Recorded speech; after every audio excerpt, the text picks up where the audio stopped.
जरा दूसरे पेज पर चलते हैं। तो अब यहाँ बच्चे एकदम हम नए तरीके से पढ़ेंगे और बहुत इंपॉर्टेंट है। यहाँ भी सीखिए, हिमालय का नदी घाटी के आधार पर, क्लियर कीजिएगा बच्चे, किसके आधार पर? नदी घाटी। तो हिमालय का नदी घाटी के आधार पर वर्गीकरण, के आधार पर वर्गीकरण। पूरी बात समझ में आ गई? यानी ये जो अब हम वर्गीकरण करेंगे बच्चे, वो किसके बेस पर करेंगे? रिवर वैली के बेस पर। अब हमें हिमालय का वर्गीकरण करना है और यहाँ से भी सवाल आते हैं।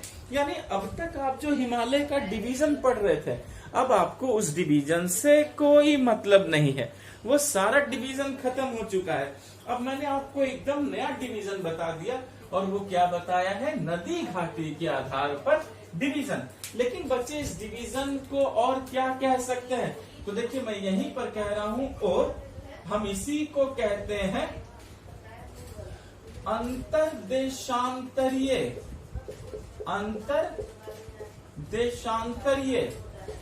या अंतः अक्षांशीय वर्गीकरण। बच्चे इस तरीके से कमीशन जो है क्वेश्चन को चेंज करती है और हम कंफ्यूज हो जाते हैं और समझ नहीं पाते। पर जैसा मैंने आपको बोर्ड पर लिखा है, बस इसको कवर कीजिए, आपको कोई कंफ्यूजन नहीं, किसी तरह का कोई परेशानी नहीं होगी। क्लियर है? आई रिपीट कि जो हिमालय का नदी घाटी का जो वर्गीकरण है, उसे ही दरअसल हम अंतरदेशांतरीय या अंतर अक्षांशीय वर्गीकरण भी कहते हैं। इंग्लिश में मैंने इसको लिखा इंटरलॉन्गिट्यूडनल या और इंट्रालैटिट्यूडनल। क्लियर बच्चों का? यानी जो नदी घाटी का डिवीजन है वही अंतरदेशांतरीय डिवीजन है, वही इंट्रालैटिट्यूडनल अंतर अक्षांशीय डिवीजन है। और इस डिवीजन का जो डायरेक्शन होगा वो सभी बच्चे याद रखेंगे, वो वेस्ट टू ईस्ट होगा। यानी पहले में मैंने नॉर्थ टू साउथ बताया था, लेकिन अब डिवीजन कैसे जाएगा बच्चे? अब डिवीजन जाएगा वेस्ट टू ईस्ट, मतलब जम्मू कश्मीर से लेकर अरुणाचल प्रदेश तक। यानी कि जो लैंडफॉर्म डिवीजन था, वो जो लैंडफॉर्म डिवीजन था बच्चे, वो आपको नॉर्थ टू साउथ लेकर आ रहा था। क्लियर हो गया कि landform division north to south लेकर आ रहा था। लेकिन अगर आप रिवर वैली डिवीजन की बात करेंगे तो वो वेस्ट टू ईस्ट लेकर जाएगा, तो या ईस्ट टू वेस्ट लेकर आएगा। चलिए इसको पढ़ना हम शुरू करते हैं। तो पहले मैंने आपको तरीका सिखा दिया कि आपको यहाँ किसी तरीके से कोई परेशानी नहीं हो। तो अब हम वेस्ट टू ईस्ट चलेंगे। तो बच्चे मैं यहीं पर क्या करूंगा कि आपको एक ग्राफिंग के थ्रू समझाऊंगा। जैसे मान लीजिए मैंने यहाँ पर लिखा वेस्ट, और वेस्ट के तुरंत नीचे मैंने क्या लिख दिया?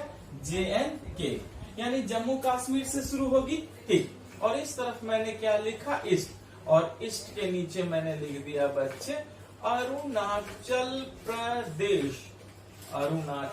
प्रदेश। यानी कि मैं अब शुरू करूंगा JNK से, यानी वेस्ट से, और आपको कहाँ लेकर आऊंगा? अरुणाचल प्रदेश। पर डिवीजन का बेस क्या है? आई रिपीट कि डिवीजन का बेस क्या है, मैंने अभी आपको समझाया है। तो डिवीजन का बेस तो रिवर वैली है, इसका मतलब है रिवर वैली हमें बनानी होगी। तो तुरंत बच्चे क्रम याद कीजिए कि मैंने क्या कहा था कि हिमालय कहाँ से कहाँ तक है। तो आपने कहा था ना सिंधु नदी से, यानी कि इंडस रिवर से शुरू होगा और कहाँ तक आएगा? यहाँ पर। तो यहाँ पर मैंने किस नदी का नाम लिया था? दिहांग। और मैंने आपको क्या कहा था बच्चे कि जो दिहांग है वही क्या है? वही तो ब्रह्मपुत्र नदी है। क्लियर हो चुका? तो भूलेंगे नहीं कि जो दिहांग है वही क्या है बच्चे? वही ब्रह्मपुत्र रिवर है।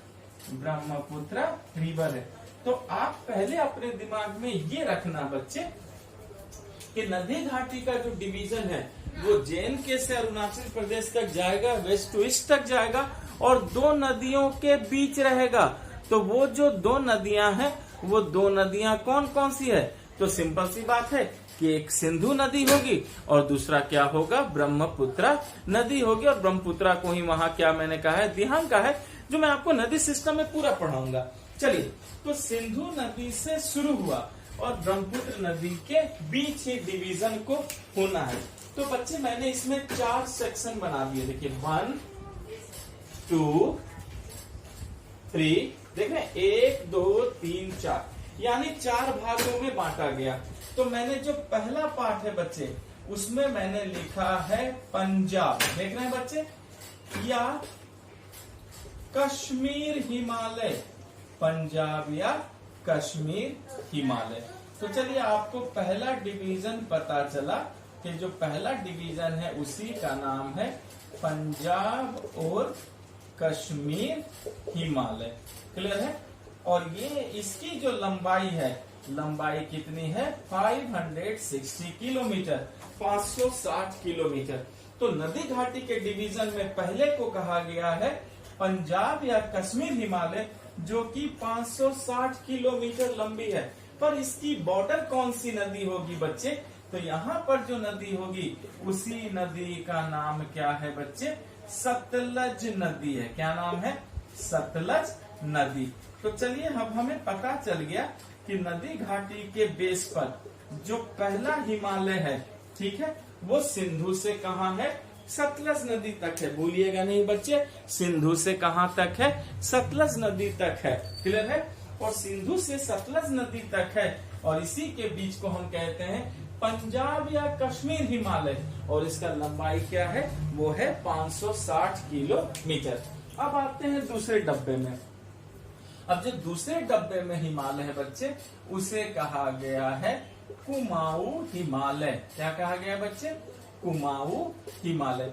यानी जो कुमाऊं हिमालय जो नाम दिया गया है, ये नाम दिया गया है नदी घाटी के बेस पर, नदी घाटी के बेस पर, और इसकी लंबाई है महज 320 किलोमीटर। कितनी है, 320 किलोमीटर। तो चलिए, दूसरे डब्बे में हमने क्या देखा बच्चे, कुमाऊं हिमालय, कुमाऊं हिमालय, और लंबाई क्या है, 320 किलोमीटर। अब पता करो कि ये फिर किस नदी तक है।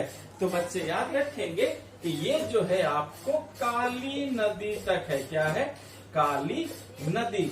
और एक बात याद रखिएगा बच्चे, यही जो काली रिवर है, इसी काली नदी को भारत में किस नाम से जानते हैं, शारदा नदी के नाम से जानते हैं भारत में। क्लियर हो गया?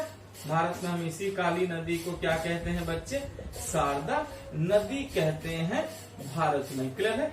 और काली नदी कहाँ कहते हैं, तो मैं आपको यही बता दूं कि काली नदी कहा जाता है नेपाल में। इस बात को नहीं भूलिएगा, ठीक है? और एक बात याद रखिएगा कि मैं जब आपको नदी सिस्टम पढ़ाऊंगा, तो नदी सिस्टम में मुझे आपको सब कुछ बताना है, इसलिए डोंट बी डिस्टर्ब। आपको थोड़ा भी परेशान नहीं होना है, और ये नहीं सोचना है कि हमें ये नहीं पता है या वो हमें वो नहीं पता। वो काम मेरा है, आपका नहीं, इसलिए आप थोड़ा सा भी जो है बच्चे परेशान नहीं होंगे। चलिए, तो हमने काली नदी को भी देख लिया।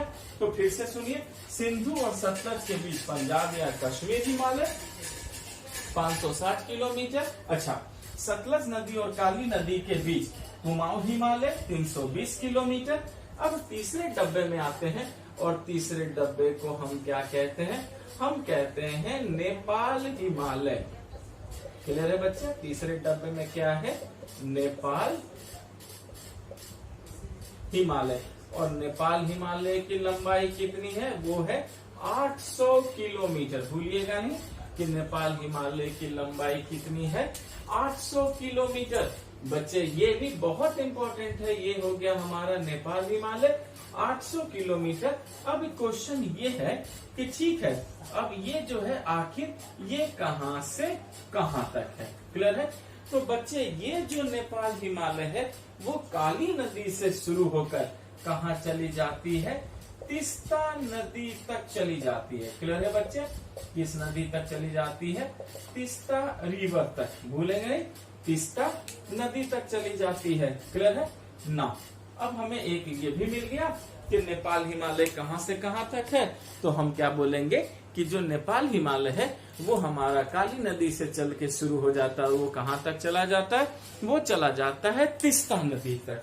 ठीक है, अच्छा फिर आइए, अब तीस्ता से इसके बीच जो हिमालय है उसका क्या नाम है, तो हम इसी को कहते हैं असम हिमालय। क्या बोलते हैं बच्चे हम इसे, असम हिमालय। क्लियर है, असम हिमालय। और असम हिमालय की लंबाई कितनी है, वो है 720 किलोमीटर। और कहां से कहां तक हो गई, तो तीस्ता नदी से लेकर ब्रह्मपुत्र नदी तक। भूलेंगे नहीं बच्चे कि तीस्ता नदी से लेकर कहां तक आ गई है, तो हम कहेंगे ब्रह्मपुत्र नदी तक। क्लियर हो चुका है, ये देखिए। तो अब हमें मिल गया असम हिमालय और इसका लंबाई कितना है 720 किलोमीटर। और बच्चे इस तरह से हम कहाँ पहुंच गए, हम पहुंच गए अरुणाचल प्रदेश। और हमने अपने इस चीज को पूरे तरीके से बखूबी क्या कर लिया है बच्चे, कंप्लीट कर लिया है।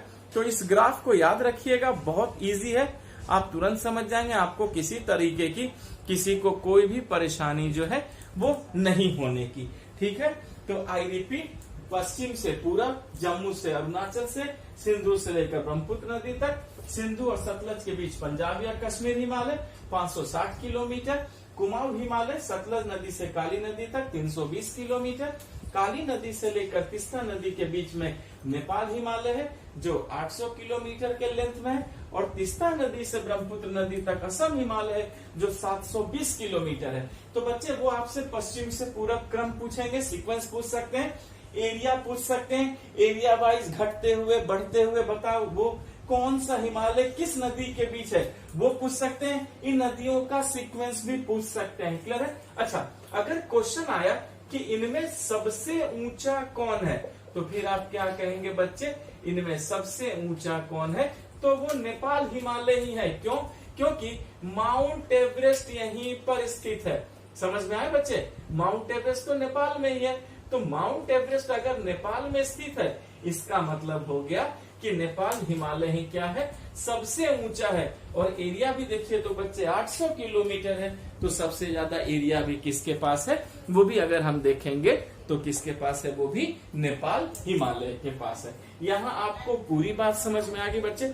अब जाकर हमने पूरे हिमालय को अच्छे से कंप्लीट किया, एक एक कॉन्सेप्ट, एक एक फैक्ट, जितने भी तरीके थे हमने तब सभी तरीके से सीखा, ताकि हमारे भी कोई भी क्वेश्चन हमें डिस्टर्ब ना करे।